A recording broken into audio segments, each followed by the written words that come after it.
The morning sun cast long shadows across the marble floors of Raven's Hollow Palace as Queen Corinna walked through the east wing with purpose. Her heels clicked against the cold stone, echoing through the empty corridors that had once been filled with the warm laughter of Queen Helena. It had been exactly 6 months since Helena's peaceful passing, and the palace still felt hollow without her gentle presence. Corinna stopped before the ornate double doors of Helena's former private study. The brass nameplate still bore Helena's name in elegant script, something that had bothered Corinna since the funeral. She placed her manicured hand on the golden handle and pushed the door open. Stepping into the room that had been untouched since Helena's death, the study was exactly as Helena had left it. Books lined the mahogany shelves from floor to ceiling, their leather spines worn from years of reading. Helena's favorite armchair sat by the window, a half-finished embroidery project still resting on the side table. Family photographs covered the desk, showing generations of royalty in happier times. The room smelled of lavender and old books, Helena's signature scent that seemed to linger in every corner, but it wasn't the sentimental value that brought Corinna here today. Her eyes fixed on the large oil painting hanging behind Helena's desk. The portrait showed Helena's great-grandmother, Queen Isabella, wearing the famous midnight sapphire tiara. The tiara itself sat in a glass case beneath the painting, its deep blue stones catching the morning light. Corinna had always admired that tiara, and she knew it was worth more than most people's homes. Corinna pulled out her phone and dialed a number. "Marcus, bring a moving crew to the palace immediately," she said when her personal assistant answered. "I want Helena's private study cleared out by this afternoon. Everything goes to storage first, then we'll sort through what I want to keep."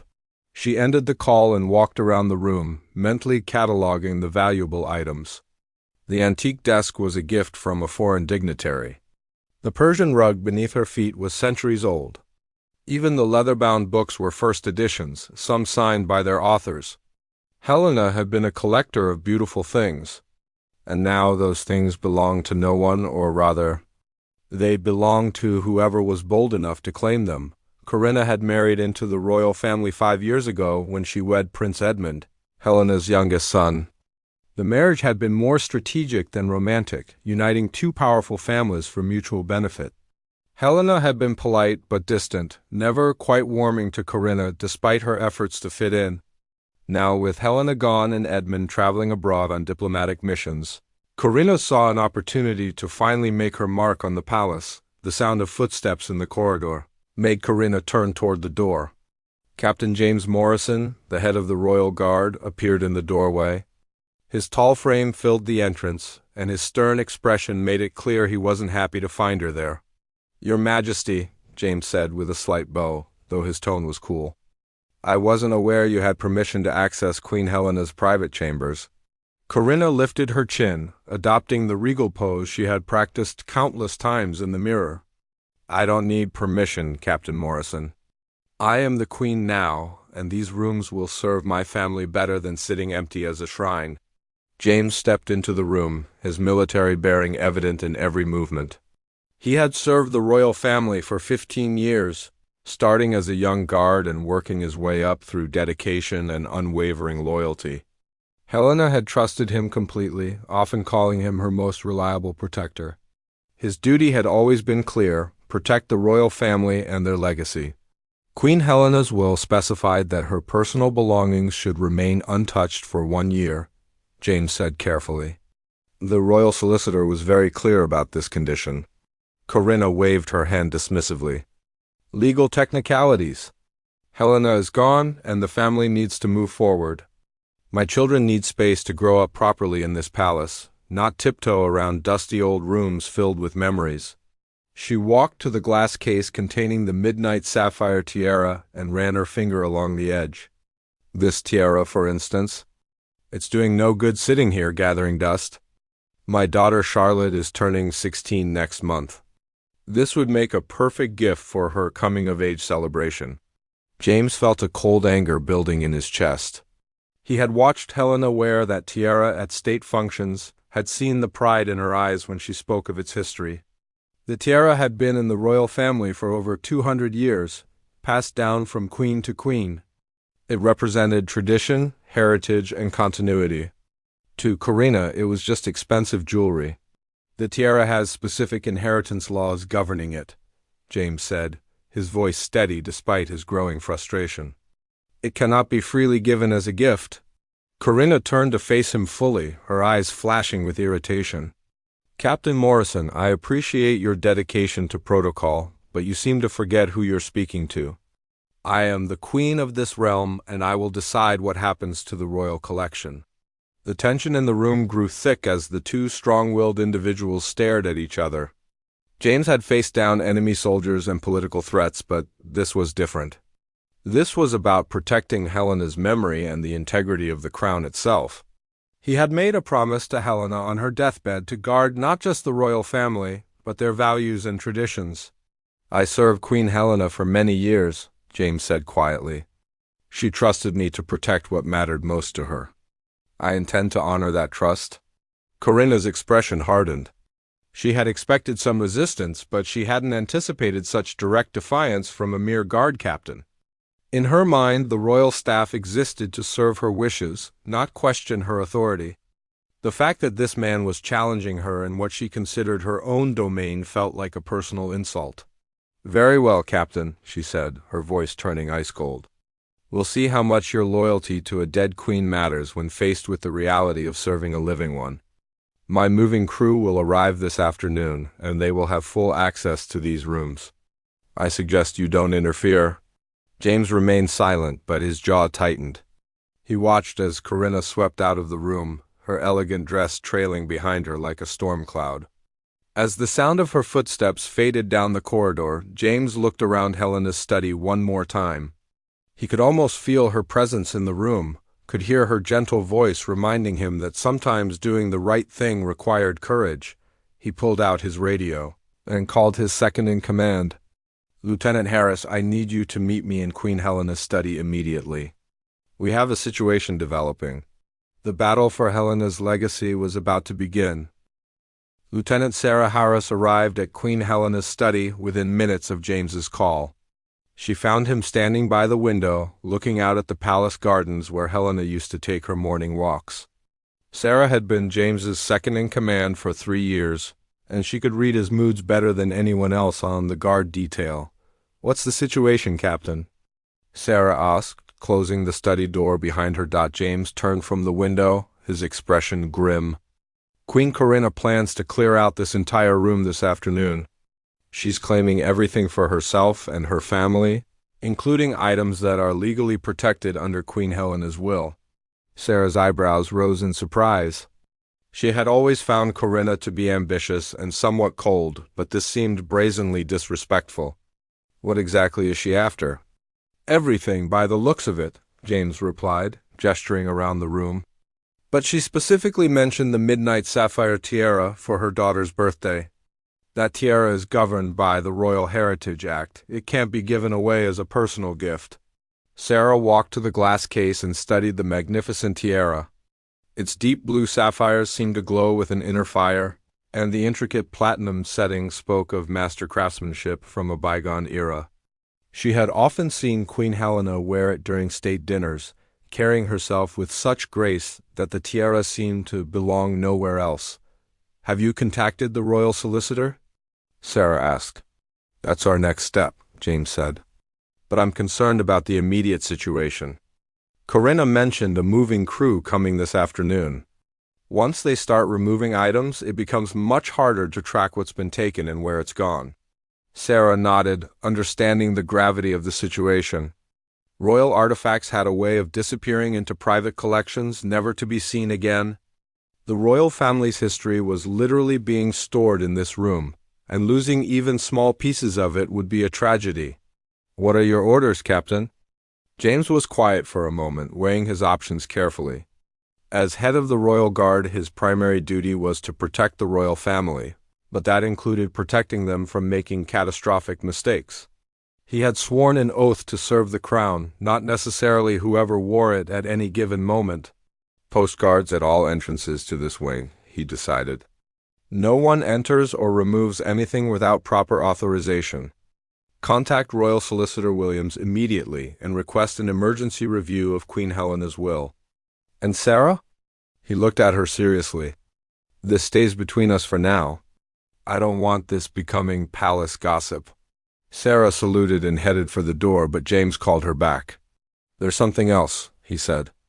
I want you to personally inventory everything in this room. Every book, every photograph, every piece of jewelry.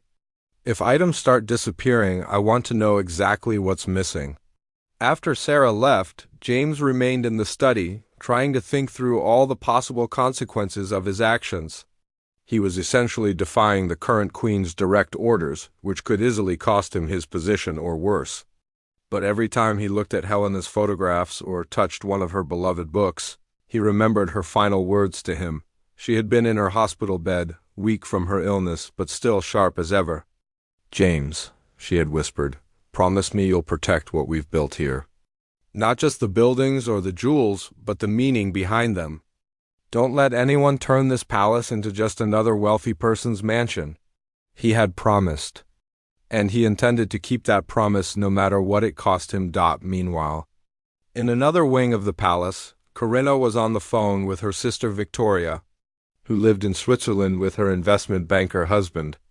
Victoria had always been jealous of Corinna's royal marriage, especially since her own husband's family, while wealthy, lacked any noble titles.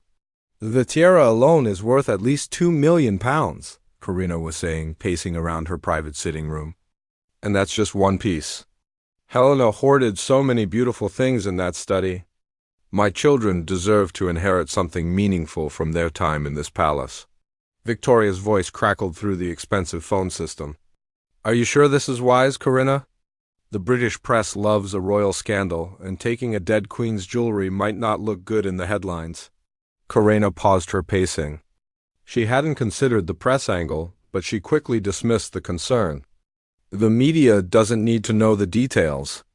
As far as anyone knows, I'm simply reorganizing palace spaces to better serve the family's current needs. Helena's been gone for 6 months. It's time to move forward. What about Prince Edmund? Shouldn't he be involved in these decisions? Corinna's expression darkened at the mention of her husband. Edmund had been conveniently absent for most of their marriage, always traveling on some diplomatic mission or royal duty. When he was home, he spent most of his time in his own wing of the palace, treating their marriage more like a business partnership than a romantic relationship. Edmund gave me full authority over household matters before he left for Asia, Corinna lied smoothly. He trusts my judgment completely. The truth was that Edmund had no idea what she was planning. He was currently in Japan for a trade conference and wouldn't return for another 2 weeks. By then, Helena's belongings would be safely transferred to Corinna's control, and any objections would be meaningless. I want you to drive down from London tomorrow, Corinna continued. Bring the children. I'll tell them I'm giving Charlotte some of her grandmother's jewelry for her birthday. Family gifts always look more legitimate than personal acquisitions. After ending the call with Victoria, Corinna called her personal assistant Marcus again. Have you arranged for the moving crew? Yes, Your Majesty, Marcus replied. They'll arrive at 2 o'clock this afternoon with a secure truck.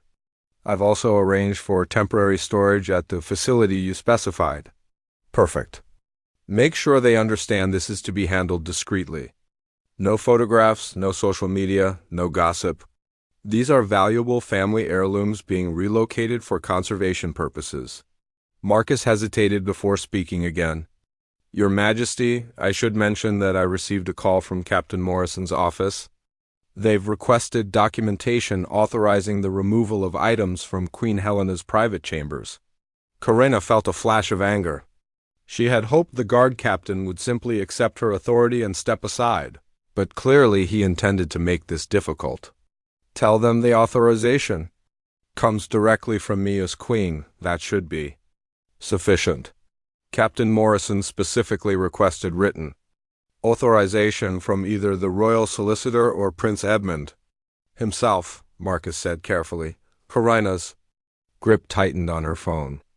This was exactly the kind of bureaucratic obstruction she had feared. Palace protocol could be used as a weapon by those who wanted to maintain the old ways, and James Morrison clearly fell into that category. "I'll handle Captain Morrison personally," she said coldly. "Make sure the moving crew is prepared to work quickly once they arrive. I don't want this process dragged out longer than necessary." As she hung up, Corinna realized that her plan was becoming more complicated than she had anticipated. But she had come too far to back down now. Helena's treasures represented more than just material wealth. They were symbols of status and legitimacy within the royal hierarchy. If she could successfully claim them for her own family, it would establish her position as the true power in the palace. The afternoon sun was beginning to shift toward the west when Corinna made her way back to Helena's wing. She had changed into her most formal day dress and wore the diamond earrings that had been her wedding gift from Edmund. If she was going to have another confrontation with Captain Morrison, she wanted to look every inch the queen. What she found when she arrived at Helena's study stopped her cold. 2 guards in full uniform stood at attention outside the door, and yellow security tape had been placed across the entrance. A small sign read, "Restricted access, royal authorization required." Captain Morrison emerged from a nearby office, his expression neutral but his eyes alert. "Your Majesty," he said with a bow that seemed slightly mocking, "I'm afraid there's been a development regarding Queen Helena's private chambers." Corinna stared at the security tape, feeling her carefully laid plans beginning to unravel. "What is the meaning of this, Captain?" James Morrison stood perfectly straight, his military training evident in every line of his posture. The security tape fluttered slightly in the breeze from the palace's ancient ventilation system, creating the only sound in the tense silence between them. "Royal Solicitor Williams has requested an emergency injunction regarding Queen Helena's estate," James said, his voice professionally calm. "Until the legal review is complete, these chambers are under protective custody to preserve the integrity of any contested items." Corinna's face flushed with anger, her royal composure cracking for the first time. "Contested items? Captain Morrison, you seem to have forgotten that I am the queen of this realm. Nothing in this palace is contested when I make a direct claim to it." "With respect, Your Majesty," James replied, "the law applies equally to all members of the royal family. Queen Helena's will contains specific provisions that must be honored regardless of current family dynamics." The words hit Corinna like a slap. She had spent 5 years trying to establish her authority in this palace, always feeling like an outsider despite her title. Helena's subtle disapproval had haunted every family gathering, every state function, every attempt Corinna made to put her own stamp on royal traditions. Now, even after Helena's death, the woman's influence was still blocking Corinna's path forward. "I want to speak with Solicitor Williams immediately," Corinna demanded. "He's en route from London," James said. "He should arrive within the hour." Corinna turned on her heel and walked to the nearest window, trying to control her breathing. Through the glass, she could see her moving truck pulling up to the palace's service entrance right on schedule. The irony was bitter. Her perfectly planned afternoon was falling apart just as her resources arrived. "Your Majesty," James said quietly, "perhaps this would be a good time to discuss the broader implications of this situation." Corinna spun around, her eyes flashing dangerously. "What implications?" James had dealt with many difficult situations during his 15 years of service, but this was perhaps the most delicate. He was essentially accusing a sitting queen of attempting theft, though he could never phrase it so bluntly. Queen Helena's collection includes items that are protected under multiple heritage acts, he explained carefully. The midnight sapphire tiara, for instance, is registered as a Crown Estate artifact. It cannot legally be removed from the palace grounds without approval from Parliament itself. "Parliament?" Corinna's voice rose to nearly a shriek. "You're telling me I need permission from a bunch of politicians to give my own daughter a family heirloom?" "It ceased to be a family heirloom when it was donated to the Crown Estate in 1952, James said. "Queen Helena was its custodian, not its owner. The same applies to approximately 60% of the items in her private collection." This was news to Corinna, and devastating news at that. She had assumed that everything in Helena's possession belonged to the family to distribute as they saw fit. The idea that most of the valuable pieces were actually property of the state had never occurred to her. "Where is this information documented?" she asked, though part of her already dreaded the answer. "In the palace archives," James replied. Queen Helena maintained meticulous records of every item's provenance and legal status. Solicitor Williams will have access to all relevant documentation. Lieutenant Harris appeared at the end of the corridor, approaching with measured steps. She stopped at a respectful distance and waited for acknowledgement. "Report, Lieutenant," James said. "Sir, the moving crew has requested access to the service elevator. They're asking for instructions on where to begin loading items." Corinna saw a glimmer of hope. Perhaps if the crew could start moving things before the solicitor arrived, she could present the situation as a fait accompli. Possession, after all, was often 9/10 of the law. "Captain Morrison," she said, attempting to regain her regal composure, "I insist that you allow my staff to proceed with the relocation. This legal review can be conducted just as easily with the items in my family's wing of the palace." James had anticipated this move. "I'm afraid that's not possible, Your Majesty. Moving any items before the legal review could be seen as obstruction of justice. The items must remain in their current location until proper ownership is established." "Obstruction of justice?" Corinna's voice turned cold and threatening. "Captain Morrison, you're beginning to sound like you're questioning my legal right to manage my own family's property." "I'm following established protocol to protect the interests of all parties involved," James replied steadily. "Including your own interests, Your Majesty."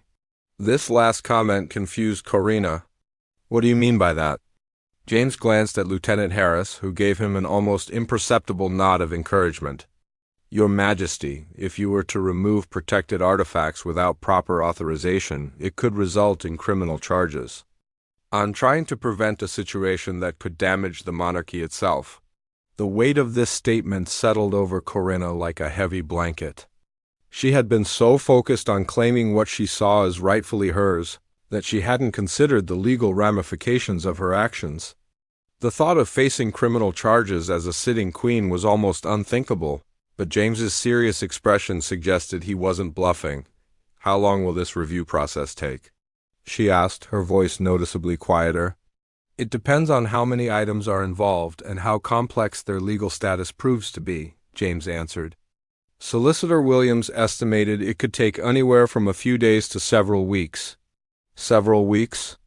Corinna's mind raced as she calculated the implications.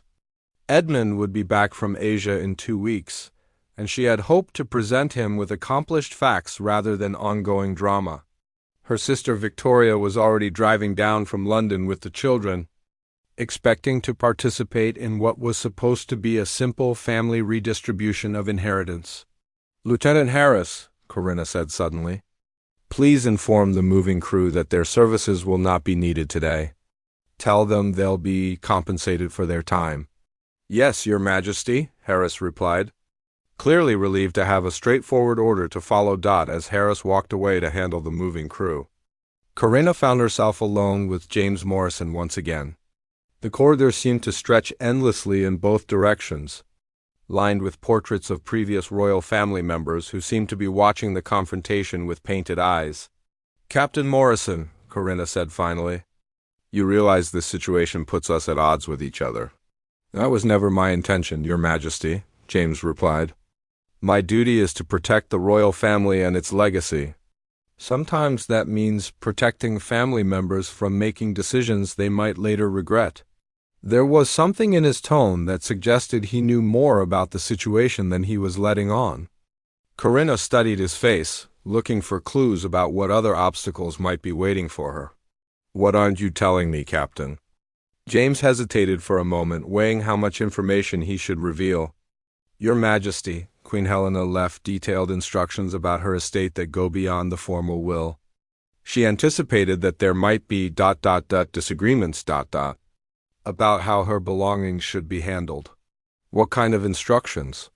She requested that if anyone attempted to remove items from her collection before the mandatory 1-year waiting period, All disputed items should immediately be transferred to the National Museum system for permanent preservation. Corinna felt the blood drain from her face. You mean if I had succeeded in moving those items today, ... They would have been lost to the royal family forever, James confirmed. Queen Helena was very specific about protecting the collection's integrity. The full scope of Helena's final strategy was becoming clear to Corinna. Even in death, the former queen had managed to outmaneuver her. Helena had anticipated exactly what Corinna would try to do and had set legal traps to prevent it. The woman who had always seemed so gentle and accommodating had turned out to be a master tactician. She knew, Corinna whispered. She knew exactly what I would do. James didn't respond to that statement, but his silence was confirmation enough. Queen Helena had understood Corinna's character better than Corinna had realized, and she had planned accordingly. The sound of approaching footsteps echoed through the corridor. Royal Solicitor Williams was arriving earlier than expected, his dark suit and serious expression adding to the gravity of the situation. Corinna realized that her afternoon of easy victories had transformed into something much more complicated and potentially dangerous. Royal Solicitor Williams approached with the measured pace of a man who had handled countless delicate situations during his 30-year career serving the crown. His silver hair was perfectly styled despite the urgency of his journey from London, and he carried a leather briefcase that had seen decades of royal business. Behind him walked his assistant, Margaret Chun, a sharp-eyed woman in her 30s who had built a reputation for uncovering legal details that others missed. "Your Majesty," William said, offering a respectful bow to Corinna before turning to James. "Captain Morrison, I understand we have a situation requiring immediate attention." Corinna straightened her shoulders, determined to regain control of the narrative. "Mr. Williams, Captain Morrison has placed my family's private property under some sort of arbitrary security restriction. I need this resolved immediately so we can proceed with necessary household arrangements." William set his briefcase down and opened it with practiced efficiency.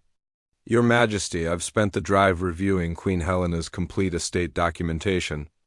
I'm afraid the situation is quite complex and requires careful examination." He pulled out a thick folder bound with red ribbon, the traditional marking for highly confidential royal documents. Queen Helena's final instructions were unusually detailed, particularly regarding her personal collection. She specifically anticipated disputes over certain items and provided clear protocols for handling such situations. Margaret Chun stepped forward with her own folder. "Your Majesty, we've identified several categories of items that require special consideration. May I suggest we review these in a more private setting?"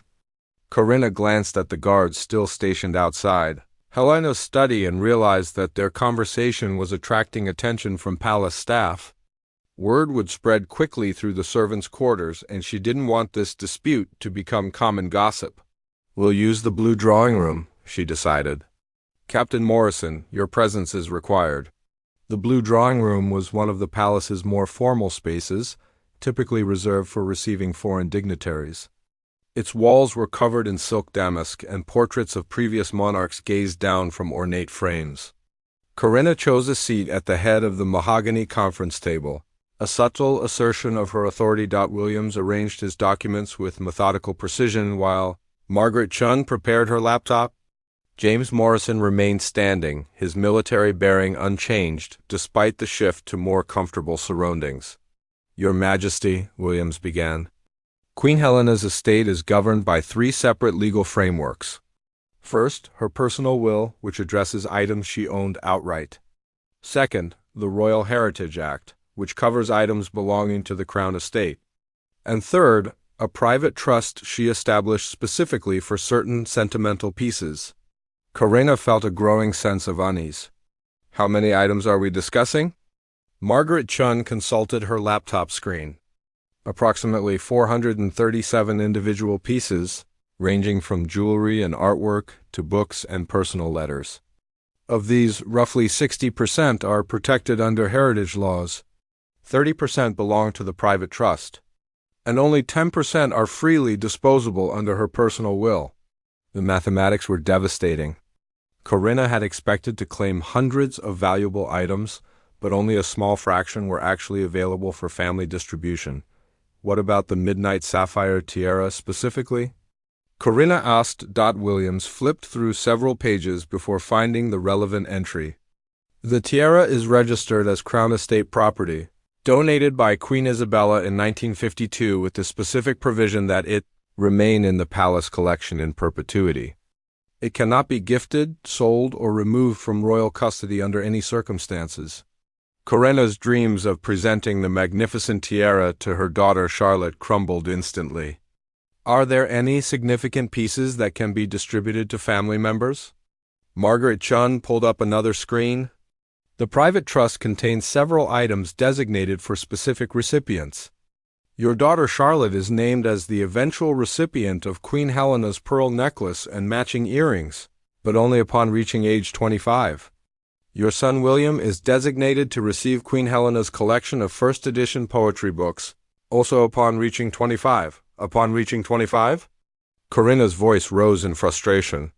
Charlotte turns 16 next month. William is only 13. Are you telling me they have to wait over a decade to receive their inheritance? Queen Helena was very specific about age requirements, Williams explained gently. She believed that young people needed time to mature before taking responsibility for historically significant items. James Morrison had remained silent throughout the legal discussion, but he found himself thinking about Queen Helena's wisdom. She had seen how impulsive decisions could damage royal legacy and had built safeguards to prevent such damage. Her foresight was proving remarkably accurate. Corinna stood and began pacing around the room, her elegant heels clicking against the marble floor. This is ridiculous. Helena is manipulating our family from beyond the grave. She never trusted me when she was alive, and now she's ensuring I can't provide properly for my own children. Your Majesty, William said carefully. Queen Helena left a personal letter explaining her reasoning. Would you like me to read the relevant sections? Corinna stopped pacing and stared at the solicitor. She left a letter about this situation? Williams pulled out an envelope marked with Helena's personal seal. She left several letters, actually. This one is specifically addressed to the family regarding her estate decisions. With trembling fingers, Williams broke the wax seal and unfolded the letter. Helena's elegant handwriting covered several pages of palace stationery. He cleared his throat and began to read. To my beloved family, if you are hearing this letter, it means someone has attempted to redistribute my personal collection before the appropriate time. I want you to understand that my decisions were made with love and careful consideration for our family's future. The items in my collection represent more than material wealth. They embody our history, our values, and our responsibility to future generations. Corinna sank back into her chair, feeling as though Helena's voice was speaking directly to her from beyond death. Williams continued reading. I've observed that some family members view our heritage as personal property to be enjoyed or distributed at will. This misunderstanding could lead to irreparable damage to artifacts that belong not just to us, but to the British people. Therefore, I have established protections to ensure these treasures remain intact for future generations to cherish and study. The words hit Corinna like physical blows. Helena had known exactly what would happen and had judged Corinna's character with brutal accuracy. To Corinna specifically, Williams read, and Corinna flinched as though struck. I recognize your desire to provide beautiful things for your children. This instinct comes from love, and I honor that love.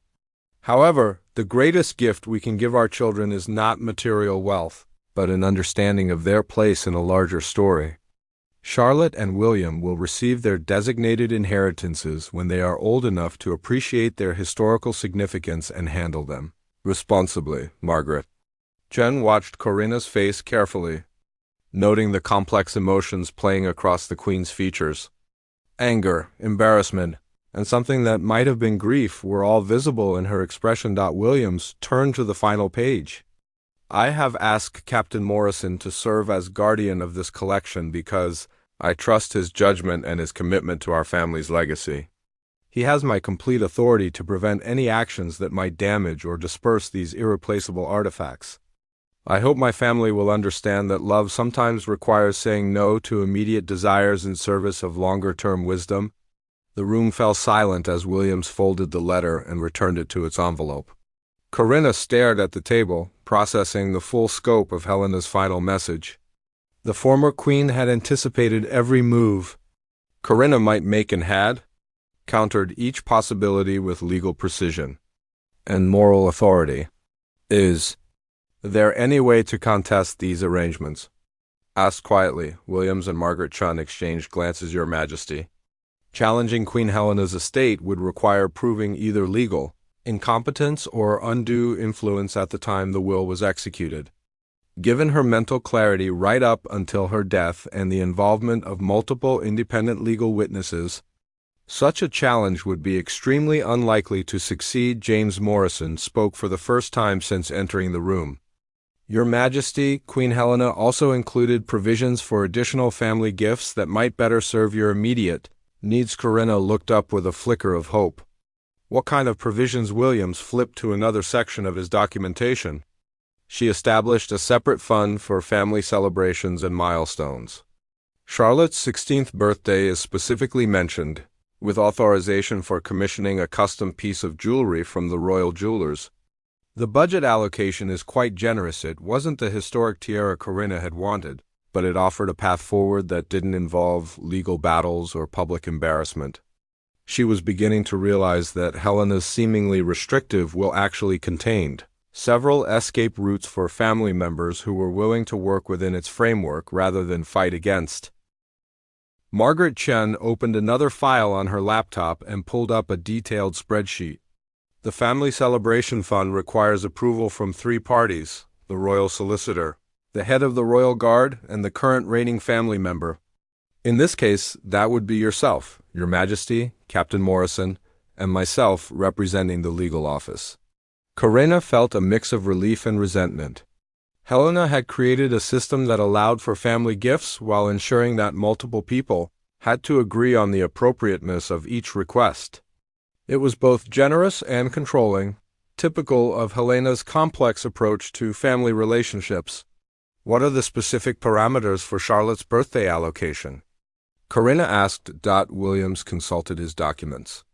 Up to £50,000 for commissioning custom jewelry from approved royal jewelers, with the requirement that the piece incorporate design elements representing both family heritage and Charlotte's personal interests. The jewelry must remain with Charlotte personally and cannot be sold or transferred to others. James Morrison found himself impressed once again by Helena's foresight. The former queen had anticipated that Corinna would want something spectacular for her daughter's 16th birthday, and she had provided a way to satisfy that desire without compromising the royal collection's integrity. I assume I need to submit some sort of formal request? Corinna said, her tone suggesting she was still unhappy with the process despite its positive outcome. A simple written proposal describing the intended design and its significance would be sufficient. Margaret Chun replied. We could process it within a week if all parties agree. Corinna considered this option carefully. A custom piece of jewelry would certainly be impressive, and the £50,000 budget would allow for something truly spectacular. It wouldn't carry the historical weight of the midnight sapphire tiara, but it would be uniquely Charlotte's and couldn't be criticized as appropriating royal heritage. I'll need to discuss this with Charlotte, Corinna decided. She should have input into something she wear for the rest of her life. Williams gathered his papers and prepared to close his briefcase. Your Majesty, there is one additional matter we should address. The security measures currently in place around Queen Helena's chambers. Corinna looked at James Morrison, realizing they still needed to resolve the immediate situation. How long must those restrictions remain in effect? The mandatory waiting period for Queen Helena's personal collection expires in 6 months, James replied. However, given today's circumstances, I recommend conducting a complete audit of all items to ensure nothing has been disturbed or misplaced. This would require maintaining security for approximately 2 additional weeks. The thought of Helena's rooms remaining sealed for another 2 weeks frustrated Corinna, but she was beginning to understand that fighting the system would only create more problems. Helena had built her legal protections too carefully to be easily circumvented. Very well, Corinna agreed reluctantly.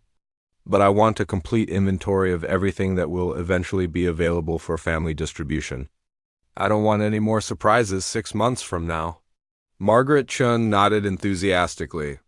We can provide detailed catalogs of all 3 categories of items, including photographs and provenance documentation. This will help the family make informed decisions when the time comes.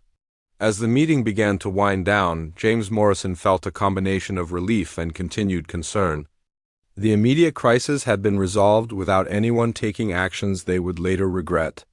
But the underlying tension between Corinna and Helena's legacy remained unaddressed. Your Majesty, he said carefully, if I may suggest, this situation has highlighted some gaps in palace communication about heritage protocols. Perhaps we should schedule regular briefings to ensure all family members understand the legal framework governing royal collections. Corinna bristled slightly at the suggestion that she needed education about royal protocols, but she recognized the practical wisdom in James's proposal. I suppose that would prevent future misunderstandings. Williams packed away the last of his documents and stood to leave. I'll prepare the complete inventory documentation and send copies to all relevant parties within the week. Your Majesty, if you decide to proceed with the custom jewelry commission, please contact my office with your formal proposal. After the solicitor and his assistant departed, Corinna found herself alone with James Morrison once again. The blue drawing room felt too large and formal for the personal conversation she realized they needed to have. Captain Morrison, she said finally, I owe you an apology. James was genuinely surprised by this admission. Your Majesty? I came very close to making a serious mistake today, Corinna continued. If you hadn't intervened, I could have damaged both my family's reputation and the royal collection itself. Your actions may have saved me from criminal charges. James had not expected this level of self-reflection from Corinna. Throughout their confrontation, she had seemed focused only on getting what she wanted, but apparently she was capable of recognizing larger consequences when they were pointed out clearly. Your intentions were good, Your Majesty, he said diplomatically. You wanted to provide something special for your daughter. Queen Helena's system allows for that while protecting everyone's interests. Corinna walked to one of the room's tall windows and looked out at the palace gardens. She really did know me better than I thought, didn't she? Queen Helena was an excellent judge of character, James agreed. But I think she also understood that people can grow and change when they're given proper guidance. This observation struck Corinna as particularly insightful. Helena had created restrictions that prevented immediate mistakes while providing pathways for more thoughtful decisions. It was like having a wise parent who said no to dangerous impulses while offering safer alternatives that met the same underlying needs. The custom jewelry commission, Corinna said thoughtfully. Helena designed that option specifically for Charlotte's birthday, didn't she? I believe so, Your Majesty. She mentioned your daughter several times and was impressed by Charlotte's interest in design and craftsmanship. A custom piece would honor those interests while creating something personally meaningful. Corinna smiled for the first time since the crisis began. Charlotte would love being involved in designing her own jewelry. She's always been creative, and this would give her a sense of ownership that an inherited piece never could. James felt genuine warmth at seeing this more positive side of Corinna's personality. When she focused on her children's happiness rather than her own status, she became much more likable and relatable. There's something else, Your Majesty, James said. Queen Helena included specific suggestions for each family member's eventual inheritances. Charlotte's eventual pearl set was chosen because pearls represent wisdom gained through experience. She thought your daughter showed exceptional promise for developing that kind of mature judgment. Corinna turned from the window, her expression softening further. Helena really was paying attention to the children, wasn't she? She loved them very much, James confirmed. She wanted to ensure they received gifts that would help them grow into worthy stewards of the royal legacy. As Corinna left the blue drawing room, she felt a complex mix of emotions about the day's events.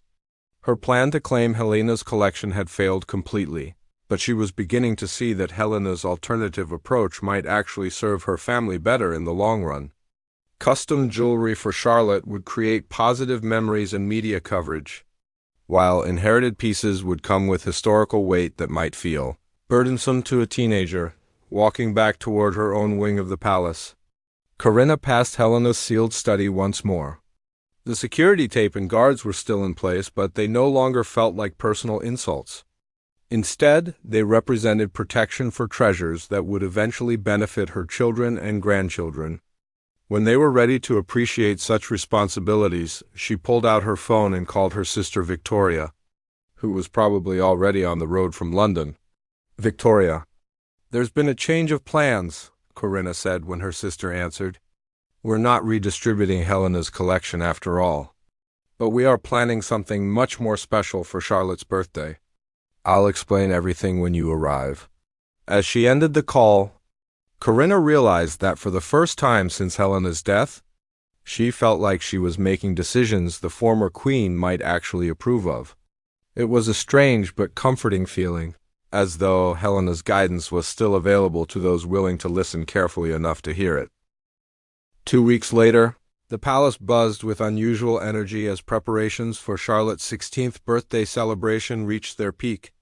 The great ballroom had been transformed into an elegant showcase of royal tradition mixed with youthful contemporary style, reflecting both heritage and the birthday girl's modern sensibilities. Corinna stood in her private dressing room, fastening the diamond earrings that had become her signature pieces. Tonight felt different from the countless other royal functions she had hosted. For once, she felt genuinely connected to the event's purpose rather than simply performing her duties as queen. A soft knock at her door interrupted her preparations. "Come in," she called, expecting to see her personal assistant with final details about the evening's schedule. Instead, Captain James Morrison entered, carrying a small wrapped package. He had traded his usual uniform for formal evening dress, though his military bearing remained unmistakable even in civilian clothes. "Your Majesty," he said with a slight bow, "I hope I'm not intruding, but I wanted to present this before the celebration begins." Corinna accepted the package with curiosity. "What is this, Captain?" "A gift for Princess Charlotte with Queen Helena's compliments," James said quietly. Corinna's hands trembled slightly as she unwrapped the small box. Inside, nestled in deep blue velvet, lay a delicate gold locket engraved with Charlotte's initials. The craftsmanship was exquisite, clearly the work of a master jeweler, but it wasn't ostentatious or overwhelmingly valuable. "Queen Helena commissioned this before her final illness," James explained. "She wanted Charlotte to have something personal and meaningful for her 16th birthday, separate from any formal inheritance." The locket contains a photograph of Charlotte as a baby with Queen Helena, and there's space for Charlotte to add her own special pictures as she grows older. Corinna opened the locket carefully and found herself looking at a tiny photograph she had never seen before.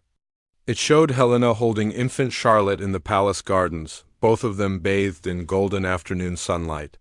Helena's expression was pure joy, and baby Charlotte was reaching up to touch her grandmother's face with tiny fingers. "I had no idea this photograph existed," Corinna whispered. "Queen Helena treasured quiet moments with the grandchildren," James said. "She had photographs like this taken with both Charlotte and William, but she kept them private. She said some memories were too precious to share with the world." Corinna felt tears forming in her eyes as she studied the image. For 5 years, she had believed that Helena disapproved of her and, by extension, her children. This photograph revealed a different truth. Helena had loved Charlotte deeply, but had chosen to express that love privately rather than through grand public gestures.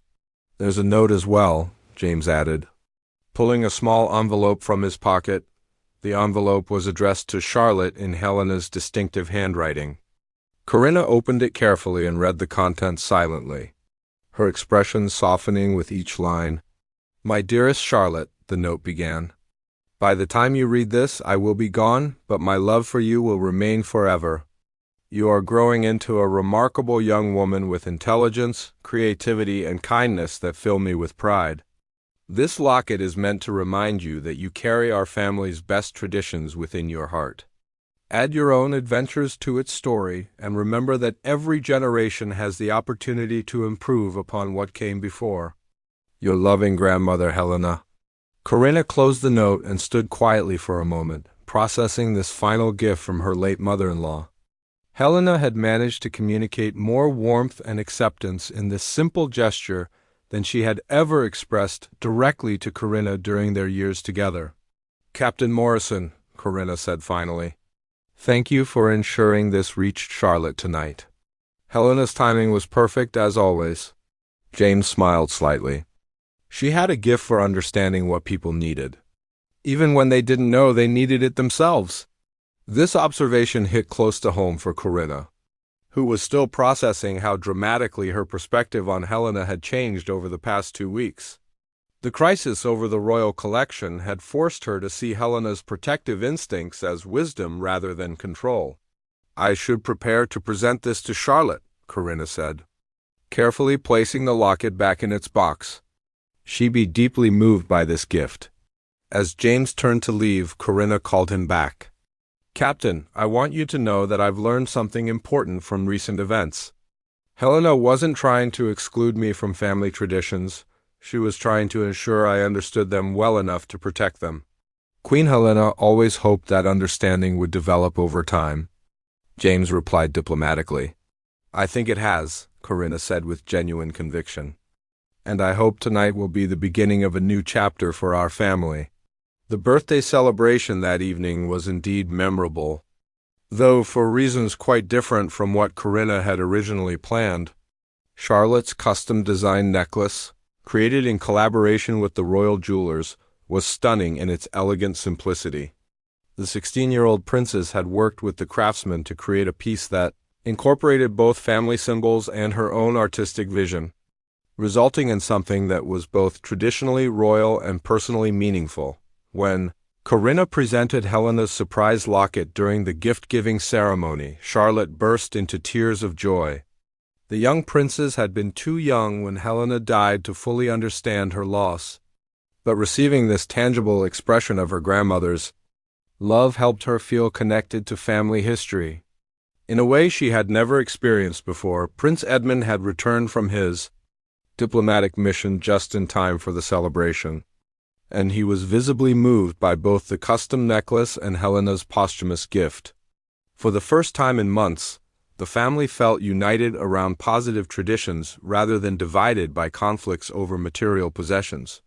Mother would have loved seeing Charlotte so happy. Edmund told Corinna as they watched their daughter show the locket to her younger brother William. "I think she did see it," Corinna replied thoughtfully. "She planned all of this very carefully." The evening's success extended beyond family satisfaction. The custom jewelry commission had generated positive media coverage, with fashion journalists praising the blend of royal tradition and contemporary design.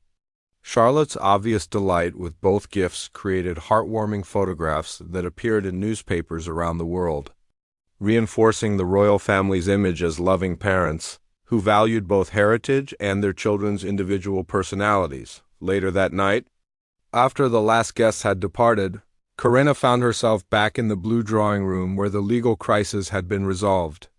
James Morrison was conducting his final security check of the evening, ensuring all family treasures were properly secured. "A successful evening, Your Majesty," he observed. "More successful than I could have imagined," Corinna agreed. "Captain Morrison, I owe you more than an apology. You helped me avoid making a terrible mistake, and you helped me understand Helena's true intentions." James considered his response carefully. "Your Majesty, Queen Helena always said that family relationships were like tending a garden. Sometimes you have to prune back growth that seems healthy in order to strengthen the whole plant." This metaphor resonated deeply with Corinna.